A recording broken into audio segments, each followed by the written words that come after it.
Outdrink me? You have to think again. Warning, some audiences may find this content disturbing. View at your own discretion. Welcome to the House of Reddit. Today, we share some juicy r/nuclear revenge stories posted on Reddit. Outdrink me? You have to think again. Saw someone else post their kings, drinking game, revenge story, and it reminded me of mine. I'm a 5 tall tiny girl, but I grew up in a heavy drinking family, so I have excellent drinking capacity.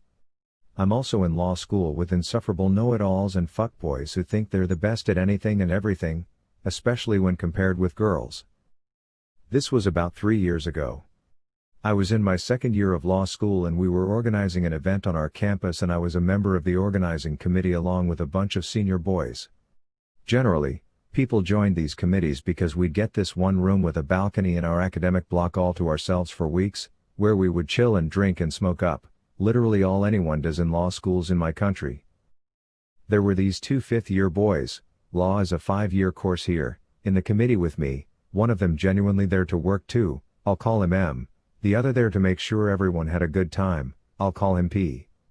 The first time M and I pulled an all-nighter to make sure everything was in place for the next day, P joined us to make sure his friend M also had adequate alcohol. He asked me if I wanted some too, I said duh. So P gets out these glasses and pours some whiskey in both. I like whiskey, so no issues.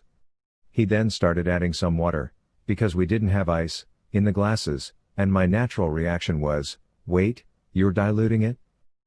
They looked at me a little weirdly. We had a tiny bit of conversation and realized that I prefer my whiskey neat, but they cannot handle neat whiskey at all, so they always dilute it with chilled water. M was cool with it, but it irked P a lot because he could not fathom how a tiny girl 3 years younger than him could claim to drink neat whiskey. Since then, he decided he would try to get me super drunk just to prove that he had better capacity than me, kept making jabs at me every time I refused to drink. I was still working during the day, about me being a pussy and I am all talk but I can't actually drink much. It was pretty annoying. This one time, I was drinking plain Coca-Cola, not spiked, because I was working on something and P decided to take a sip of it because he assumed it would be spiked. Usually all my drinks are. He realized it wasn't and then he started teasing me about how I need really strong drinks like Coke mixed with Pepsi, dripping with sarcasm. My revenge happened the last night of our event. Everything wrapped up, we had a bit of a party in our organizing room with all the volunteers and we decided to play the game Kings. It's a drinking game that involves, frankly, a lot of drinking, and P suggested it hoping to get me smashed. It's basically a deck of cards and each card has a designated action. For example, 6 is for the chicks, so when someone picks up a 6, all the girls drink. One of the cards is a pair card. If you draw that card, you choose another person to drink every time you do the entire night till someone else picks up a pair card. I was lucky enough to get that pair card early on, and immediately I chose P as my pair. We also had an unofficial rule in the beginning that P himself added, which was that in case of pairs, the pair has to drink the same amount of alcohol that the original person drinks. I had some friends playing too, and they immediately caught on to what I was planning. So every time someone picked up a card that required them to choose someone to drink, they picked me. I would purposely loose the categories round so I would have to drink. If I did 3 shots, P would also have to do 3 shots. Hardly half an hour later, P was out of it. We were both drinking literally the same amount of alcohol, but he was smashed while I was still in control of my senses and playing the game. P couldn't even enjoy the rest of the party because he was passed out while we all had fun till early morning. We're a tiny campus, so word spread around fast. Since then, everyone started teasing P about not being able to handle his alcohol and for losing to a tiny 20-year-old girl. P never tried to pick on me for anything again, and my entire campus hails me as some sort of drinking legend. Landlord asks for more rent, see how I outsmart him.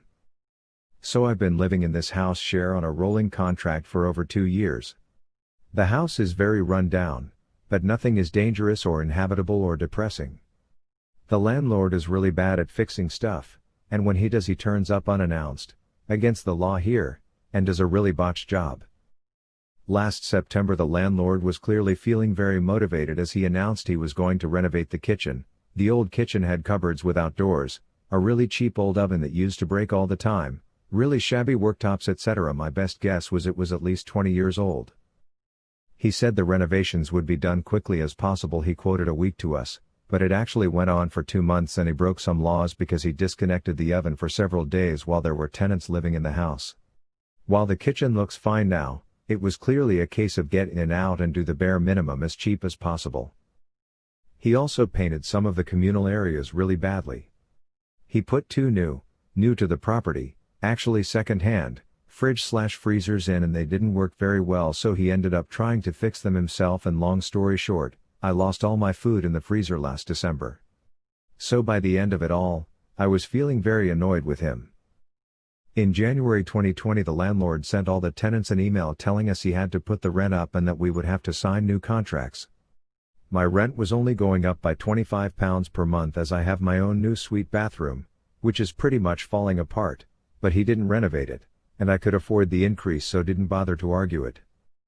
I emailed him back and said it was fine, but there were a few issues in my room that I'd like him to fix, but that I was happy for that to be written into the contract, with a time frame for the work to be done agreed by us both, so he could get the higher rent rate straight away. I sent him a list of the things and most of them are really minor, like wardrobe door handle needs replacing, there's a crack in the sink. The biggest thing on the list was the problem he's known about for at least 2 years, the shower leaks. I knew full well that he wouldn't get round to doing any of the repairs. He told me that I didn't need to sign the contract/pay higher rent until he'd fixed the things in my room. I said okay. And have never mentioned any of it to him ever again. The things I asked him to fix aren't exactly impeding my enjoyment of life, so I don't even get annoyed about the fact that they're broken. 10 months later I'm still paying my original rent rate and every month I save the amount my rent would have gone up by. It's a really small, pathetic thing to do, but it makes me proud every time my rent is due because I'm £250 better off and counting. Neighbor got a taste of his own medicine. In college, I had a neighbor, who will henceforth be Benny, like that asshat from New Vegas. And this neighbor, he was not a considerate neighbor. For example, he watched TikTok at 3 a.m., connected to his Bluetooth speaker, which he so politely pointed directly at the wall to improve sound quality. He piled his garbage in front of my door when it didn't fit on the sides of his door, that I had to cut a path out when I wanted to leave. He dumped piss from a bottle under my door when he thought I reported him for one of his many crimes against the people of the floor. Absolute degenerate of a neighbor. I was, however, fairly friendly with one of his roommates. On one crisp November evening, this roommate let me in on a little social experiment he was conducting. In Benny's closet, in a black garbage bag, was a pumpkin from Halloween. Originally, it was just supposed to smell up the closet until Benny found it, but Benny never did find it. Move-out day was in late December. I was packing up in my room, and my roommate comes back and says, "Hey, what's up with the bag of soup outside?" After some initial confusion, we discovered that this fine bag of moldy, wet, desecrated remains is from the pumpkin. We decided that the best course of action for this beloved sack of soup was placed caringly and carefully in front of Benny's door, since he must have misplaced it. Benny was not fond of this development. He knocked on my door, banging like the headboard of a wedding bed, and demanded to know why I had put my garbage in front of his door. So, I reminded him that it was, actually, his garbage. In fact, it was actually his compost at that point. Obviously, he apologized for the misunderstanding, took out his own garbage, and left me alone, and we both went our separate ways, since we only needed to tolerate each other for a few hours. No, actually, believe it or not. He balled it up and threw it at my head, the only logical choice, really.